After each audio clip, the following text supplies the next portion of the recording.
养生抗癌怎么吃最好？跟着名医这样做。我整理所有的这个实证医学得来，这2类叫超级食，各位一定要记住，因为这会救你一辈子。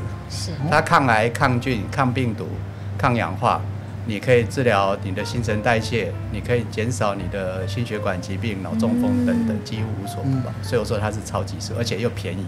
今天邀请到前云林南投基督教医院院长蔡松燕来告诉大家，他花费超过1000万，试过各种方法，而且有科学实证，所有领悟到的抗癌真谛，全部不藏私，公开给大家。世界卫生组织说，只要4种方法就能够降低罹癌风险，到底是什么？一起来了解一下。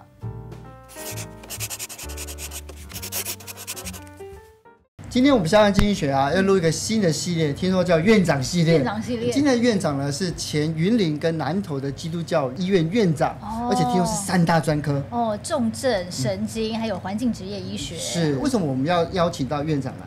因为台湾每4分钟就有一个人罹癌，所以1个月这样算一算，超过10000人。然后在我们生活习惯发生什么问题？所以我们今天呢要邀请到这个院长，蔡松燕医师。医生你好。2位主持人。院长你好。你好。对，因为在看医师的书的时候就是心转病治愈，对不对？在里面的时候提到就很多这个故事，可是我想要让观众朋友先了解一下，就是院长罹癌症或是生病的经验。在2014年的7月10号，就是健康检查，我自己看了片子，发觉我中奖了。那2天之后我就手术完，那我那时候觉得信心满满，因为我一辈子我都在西医主流医学，那我相信这个现代科学可以来治疗我的病。所以1个礼拜后我就开始跑操场，然后再来接受4个疗程的化疗。可是化疗以后我才知道，原来西医还是有极限，因为副作用的关系，100公尺我就会喘，而且我的副作用厉害到我必须住院，因为我的肠阻塞。上天给我的礼物是让我在治疗后的5个月后，我的肿瘤就再度再长。因为我肺已经割掉1/5，我找外科医师，外科医师说那继续割啊。我说是我的肺，不是你的。我再割我就5个月剩一半，可是我只有50几岁，我可能没有因为癌症死亡，我可能就死于肺部的功能衰竭。是，也是一样，我要提早离开世界。再去找内科呢，内科说那我们换2线、3线。那我自己是医师嘛，我当然知道好的药一定是第1线用啊，最有效、最有实证。你换到2线、3线，效果一定是更差。所以我也知道说，这样子代表说我大概在主流医学、在西医里面大概找不到可以帮忙我的方法，所以我决定自己走一条不同的人生道路。所以这样听下来，院长你的抗癌之路走了很长一段哦。那我听说你也尝试很多自然的疗法，然后还缴了1000万的学费，是这样子吗？是的，就像当年的神农尝百草的精神，应该到目前已经不下50种的方法。那这方法里面大概也缴了很多学费，不是每一次都是正确的道路了。如果正确道路，可能4、5种就可以救我了。因为西方医学到现在也不过200-300年历史，可是人类历史从3大文明早就超过5000年了。所以不管从古老所传下来的方法，或者是现代科学新科技的方法，只是不是在主流医学，我们都可以找到方法来尝试，所以不一定会伤害身体，大部分也对身体是有益的。那医师有没有试过，就是大家觉得最匪夷所思的方法呢？八字啊、风水啊、命理啊，那像紫微斗数啊，那这些像我自己不是只有接触，也接触非常多，而且我自己也去学。那另外还有像西方的一些比较偏到灵性的东西，或者像灵气啊、花精啊，或者阿卡西记录啊，已经大部分涉猎我可以尽其所能的部分了。是。医生，其实我们之前也听说，就是有一些西医啊，他们其实是反对这种自然疗法的。那这部分医师你怎么看？西方医学最重要，它有一个非常重要，就是它是实证医学。实证医学，它告诉你什么是是，什么是对，什么是我可以达到的目标。但是它也很诚实告诉你什么是副作用，什么是我没有办法处理的。所以对民众来讲，它有一个很清楚的认知。但是所谓的非主流或者所谓的自然医学，它就是有一点点不够那么清楚。那所以确实它可能也帮到人，可是你不知道你上了这条船会帮到你，或者你上错船可能还有可能受到伤害。所以我当时抱着这个神农尝百草，就是我先试嘛，我试过我再告诉你们什么有效。是你有自创一个养生的这个抗癌的餐盘，那我们也从这张图上面跟大家来分享一下怎么样去吃这个低糖生酮的饮食，你的方法是什么呢？过去民众会有个认知，不能吃油，因为吃油会变胖，对，上错的，是吃碳水化合物才会变胖。它叫三酸甘油脂。那所谓不能多吃的油，是叫做饱和脂肪酸的油，就山红肉的油。红肉啊，对，猪牛羊。低糖的意思就是说，因为这个事实上是一个1939年或者1938年的一个德国的诺贝尔奖得主，他发现的，就是瓦格效应，就是说在癌细胞身上呢，粒线体是有缺憾的，所以它是用糖分当它养分来源。可是我们人类正常的细胞，我们可以用糖分，就是淀粉类，就是碳水化合物或者蛋白质或者油脂，所以我们可以取代。我们竞争不过癌细胞，因为癌症细胞分裂速度可能是我们5倍、10倍以上，所以我们可以选择我就不要吃糖，我喝油，所以低糖生酮的酮是怎么样？因为我不吃糖叫低碳，然后我喝了油，油会产生酮体反应，所以我可以从生酮这件事证明来检测我是不是吃对了。是，它的原理是这样。是有一些坊间讲，就是说癌细胞喜欢吃糖，是从这个观念延伸出去的。对，这是实证医学，这不是所谓的非主流，这是主流科学，只是它不是主流医学因为医院里面它不会管你吃什么，它只负责杀死你的癌细胞。对，好，医师，那我们再来看第二点就是多吃菜，当然对身体是很好嘛。不过多吃十字花科的，还有葱属蔬菜，那要怎么吃呢？好，医师给大家的建议是5到7份蔬果一天然后2份水果是你的养生抗癌的秘诀应该说不是我的秘诀啦，我们还是要回到一个概念，就是非主流叫做互补另类治疗，它实际上是实证医学。所以为什么我的书到目前为止并没有我的同才或者所谓的西医的背景的医师来挑战我，因为我所有东西都是科学证据。那这科学证据不是医学，但是它属于营养学。我整理所有的这个实证医学得来的结果。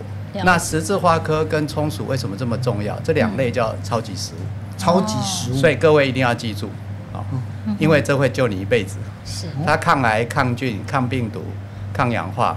你可以治疗你的新陈代谢，你可以减少你的心血管疾病、脑中风等等，几乎无所不包。所以我说它是超级食，而且又便宜。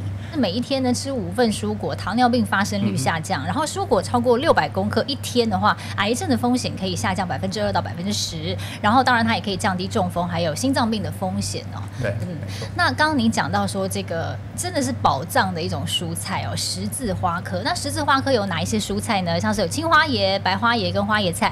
然后葱属蔬菜就是蒜头、青葱跟洋葱。那院长也想要请教你，平常都是怎么去吃它们这样子？我想大家不可能把葱类当作主菜，是啊，除非你洋葱炒蛋对不对？所以它可以当作辅佐。那就是说一份蔬菜很重要，就是煮熟的叶菜类半碗叫1份。所以5份你就记得你一天要吃2碗半的煮熟的青菜。那水果就是2个拳头大小，2个拳头大。但是人家会说，那香蕉怎么算？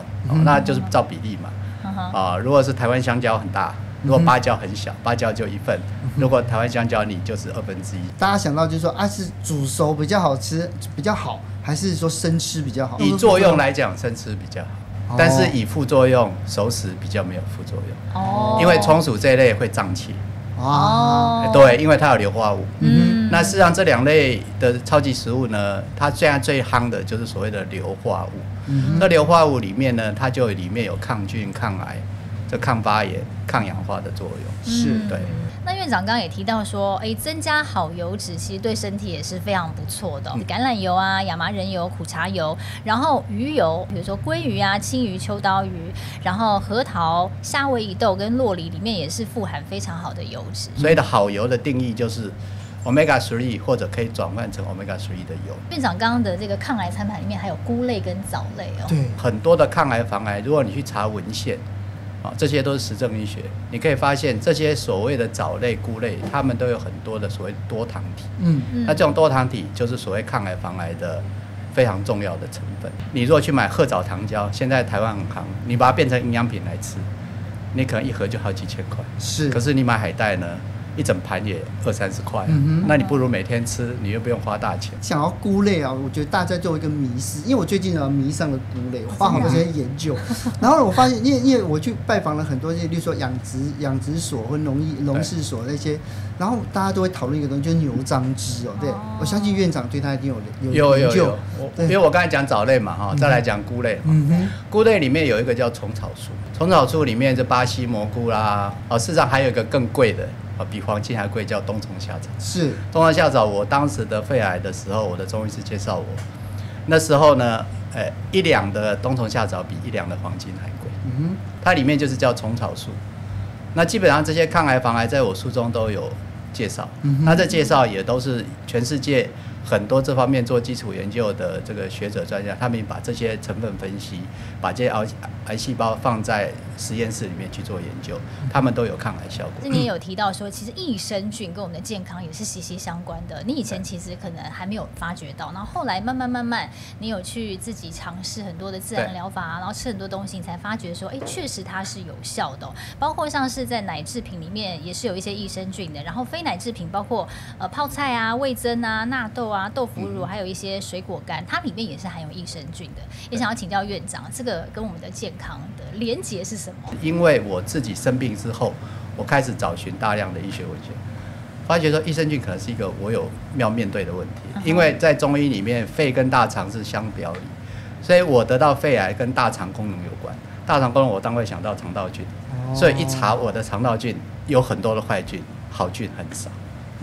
就是因为这样子，然后我又对，然后我又看过非常多的病人，又查了很多文献。我们现在大部分人基本上几乎每个人都需要补。为什么？就是风险不一样，可为什么每个人都要补？像跟维他命 D 的概念，等一下也会提到。几乎我们的国民正常的大概不到20%。对，只是有病跟没病这样了解。所以真的多吃这些东西对身体其实是很有帮助的。不过医生其实我们也听过一个说法，就是说饿死癌细胞。那您自己有试过这样的方法吗？断食，因为饿它会启动我们的自保机制，就是人为了要活下去，你饿的时候你就怕你被攻击，对，因为没吃嘛。对，所以你的免疫系统会自动很像防护罩会启动。所以断食呢，在我们东方叫辟谷。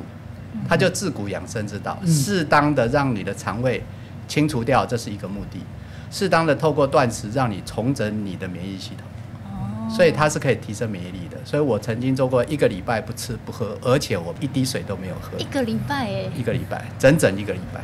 对，我有试过，是对，但是我不能说它饿死癌细胞，但是它提升免疫力的功能是医学有证据。怎么样去知道说真的免疫力有被提升呢？基本上来讲，它当然是从动物实验去做了，因为这比较我没有做我自己的人体实验，但是我可以从经络，我们从所谓的养生调理来讲，就所谓的5脏6腑经络平衡。我自己有仪器，我有设备，所以我可以知道我断食前我的交感神经很亢奋。亢奋不是好事，是我很紧张，我很焦虑，因为我一直担心我的病不会好。可是我断食1个礼拜后，我的经络完全平衡，5脏6腑完全趋于自中衡，而且它会提升我的脾经的能力。是，对，脾经就是免疫系统。不过还是提醒大家，如果真的要进行这个最好专业监督之下，我是有专业指导的啦，当然不能。院长当然是专业，没有，对啊。但是院长，我之前也看你提过，其实有一些营养素是一定是不可或缺的，有5大营养素防癌抗癌的，像是维生素 D 啊、叶酸、B12、镁。还有一些其他的元素这样子，那我们也一个一个跟大家来介绍一下，包括像是维生素 D， 当然我们知道说晒太阳嘛，那还有一些其他的补充来源，院长都是怎么样来补呢？维他命 D 呢，跟刚才提到的益生菌是我在所有几乎可以演讲、可以分享可以大家交流，我一定会鼓励大家要吃的，因为这个是便宜又好用。与其你得癌症花了100万，不如每个月花1-2千块就好了，就定时补充这样就好了。对，大家要打破迷思，不是太阳不好，太阳很好，可是没有办法让你维他命上升。我为了证实这个研究，我查了一篇文献，就是非洲妇女，每天都在阳光下做农事他们维他命 D 一样不足，所以全世界的人，不管东方西方，有晒太阳没晒太阳，维他命 D 都是不足。为什么会这样？不是因为太阳不够，是因为我们的食材我们食材已经不够有足以制造的原料，所以你太阳怎么晒，你是空包弹。所以维他命 D 在台湾，我们的国家对我们的预防保健说实在是非常重视的哈，不管是哪一任的政府，因为20-30年前我们做的营养调查，跟最近2-3年完成的通通一样。国人的维他命 D80%是不足的，大概有50%左右是已经到严重需要马上补充。我也劝大家，就是这个不在健保给付，因为健保负责治病，不负责养生，大家不要怪我们的政府，因为健保已经没有钱了。就是你大概花个1000块在医院或到检验所，因为这可以用数据很精准的调。也就是说，如果你的数据是在30以下，20到30中间，那当然我们先从食物优先。但不是说20以下不要了，不过一定不够。那食物里面分植物类跟动物类，是植物类大概就是菌菇类的，所以刚才有讲到菌菇又出现了，对不对？或者有添加维他命 D 的特别产品，比如说有些添加品啊，它在豆类啊或牛奶，因为后天知道大家不够补的，厂商去补的。那如果动物类的话呢，基本上还是从鱼啦，深海的鱼，所以它跟 Omega 3基本上一样，也就是吃你深海的鱼，你吃到 Omega 3，你也会吃到维他命 D。是，对，而且这里面特别的是蛋黄，对不对？对，蛋黄也很好。是，但牛肝是真的就是那个牛的肝吗？是牛的肝，所以我们说为什么吃鱼肝油，像肝脏里面就有维他命 D。是还有叶酸跟 B12，如果说缺乏的话，其实也是会提升罹癌的风险，所以我们当然要多多补充哦，包括像是补充叶酸来源有深绿蔬菜然后一些可能动物肝脏啊，然后蛋黄刚刚提到的，还有酪梨，还有全谷类。那 B12的来源呢，也是一样，肝脏、牛、猪肉、蛋奶跟鱼这样子。红肉出现了耶，我没有说红肉不能吃我只能说你要适量。那适当适量，我给大家一个比较基本的原则。没有一件事情叫绝对好坏，所以红肉不是不能吃。如果你喜欢吃红肉，它至少让你心情愉快，也会治病啊，对不对？所以我原来就是叫28法则，20%吃高兴，80%吃养生。人生要有节制，但是也要快乐。然后事实上，红肉也有它的营养素，就是刚才提到的嘛，它是 B12很重要的来源。B12对吃素的人是一个比较大的造物，因为几乎 B12没有植物的来源。几乎没有，所以它就要靠营养素的补充，对，直接补充就可以。我有一个疑问，这疑问其实是网络上之前在讨论沸沸扬扬的，也就是说太多会致癌。那也是我们神经科的同才，对，方医师我知道。对，那站在院长专业的立场，你怎么去看？好，我应该这么讲了哈，医学的东西呢，事实上一个很专门的学问哈，有时候我们必须比较客观。那所有的医学呢，都有它的所谓的限制性，比如说方医师提到的说太多有两种结果，一个是你在这些病人身上观察到它多，那叫结果，同时那个不一定叫因果关系。一种是你一直给他补，最后他产生癌症。但是任何的营养品不是只有 B12，我们都认为叫做适量，补到我们建议的所谓的正常值。任何东西都是过犹不及，我相信不止 B12，比如说我们就有维生素 C， 我们都知道现在的维生素 C 上很缺乏，是。不是大家想到都在吃水果，现在水果里面没有维他命 C， 现在全部都是葡萄糖，所以大家很喜欢吃水果，不要认为我验过我自己，我已经很养生了，我还是在边缘值，所以你就这个跟 D 是一样，就食材的问题，是我们食材不一样。柠檬也不酸呐，对不对？葡萄很过甜，对不对？以前葡萄吃个5-6颗，你现在吃1串，这样懂吗？所以你吃1串也没有维他命 C。好，那我给大家观念。维他命 C 也是1刀2刃，它是抗氧化，非常重要。可是你给它过多，它反而会激化氧化压力。非常高量维他命 C 是直接杀癌细胞的，所以所有事情叫做质中和，过犹不及。是，所以我不反对方医师那个节目，他还是回到实证来，这样了解吗？那还有就是镁镁可以强化抗癌的作用，还有护肾。那吃什么东西可以补充镁呢？包括像是谷类、全谷类、杏仁、坚果，还有深绿蔬菜、香蕉等等。把这个镁特别提出来呢，是因为我自己做化疗的时候，我有得到化疗的副作用，因为我打的是铂金，就是肺癌，也是铂金是所有化疗药里面最毒的一种。铂金它有一个副作用，就是它会起肾脏的毒性。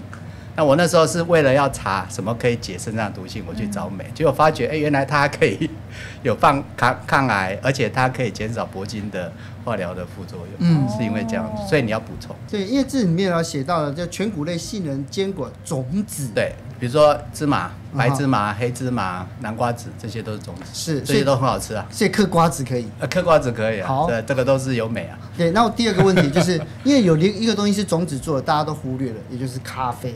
咖啡可以吗？就看浓度嘛，对不对？就一般就是中杯咖啡1杯啦。我们大概一般基本量是这样子，就我们的身材是，好，说东方人身材大概就是1天1杯。1天1杯。那医学研究呢？咖啡所有做的医学文献有好有坏，不过总体来讲，咖啡对人体是正向的，尤其是对脑部。是，对，有很多脑部退化疾病，你如果有喝咖啡，反而比较好。那以院长的角度来看，基因跟癌症有关吗？有，这个就是实证医学部分，遗传因子所贡献在癌症，大概上只有占10到15而已啊，10到15%而已。所以呢，大家都误会了哈。所以我常说哈，你得癌症绝对不要怪你的爸妈。希望有一个这个节目呢，告诉他一个基本的认知。第一个呢，任何癌症不要归咎于遗传，因为我们要得到癌症叫 A 加 B 等于 C，C 就是 cancer 嘛。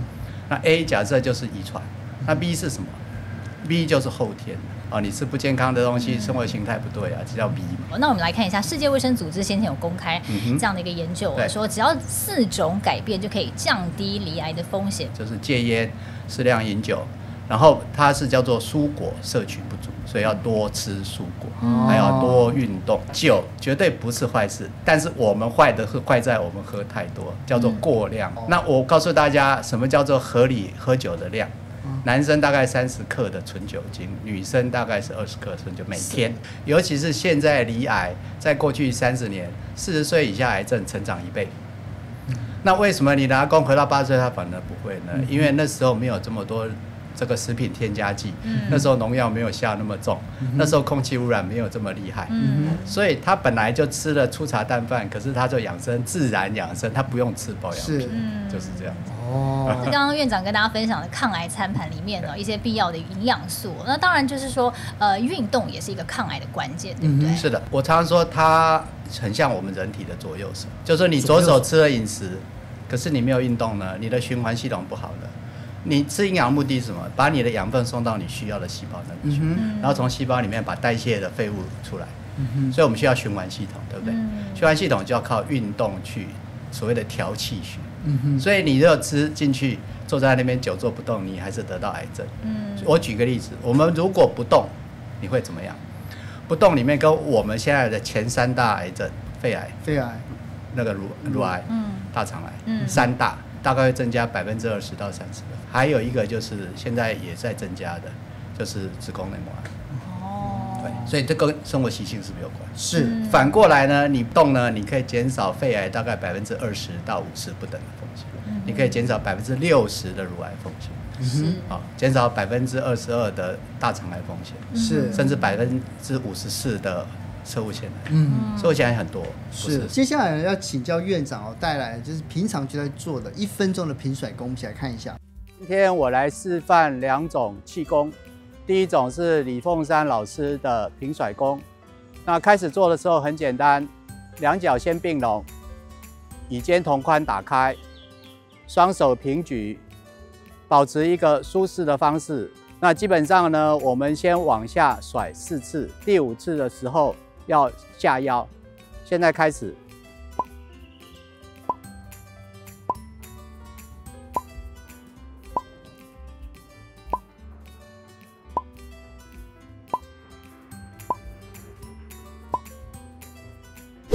接下来我们介绍第2种功法，这是由李世成教授所推荐的掐指甩手功。脚打开与肩膀同宽，但是差别这边我做一点示范，就是这个手呢要配合原来平甩功的动作。我们有4个循环，第1个循环呢就是你的拇指跟你的食指掐住，也是大肠经跟肺经2个要连接。再来就是一样，你的拇指要连接中间。中间就是我们的心包经，再下来呢，一样是拇指连接我们的三焦经，最后你的拇指连接小指头，就是我们的心跟小肠经。那这样子每一个循环有4次。我们先做第1个循环，拇指跟食指掐住，一样用平甩的方式。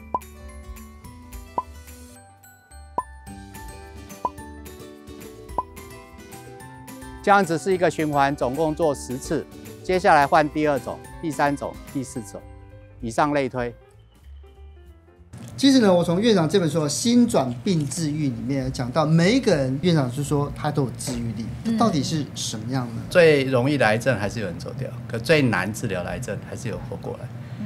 那我当时呢，事实上我得到肺癌的时候，我自己，当下大概5分钟内我就知道我的死亡率有多高。所以那时候我自己觉得评估了一下，事实上我是属于非常高的风险，因为肺癌是10大癌症第1名。